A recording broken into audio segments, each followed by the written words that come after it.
Ito yung pinakamalupit na advertisement sa buong mundo na nakita ko.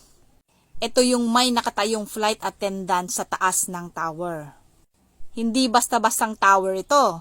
Ito ay ang Burj Khalifa ng Dubai. Sa tingin nyo ba, ito'y computer generated lamang? Mamamangha kayo dahil ito'y isang totoong naganap o makatotohanang pangyayari para sa isang advertisement ng Emirates Airline. Makikita nyo talaga ang totoong tao na nakatayo sa dulo ng tower na may dalang slogan at sa background nito ay may eroplanong dumadaan at may nakalagay na Dubai Expo. Ang Burj Khalifa ng Dubai ay may 808 meters high at meron itong 162 floors. So paano ginawa ang advertisement na ito?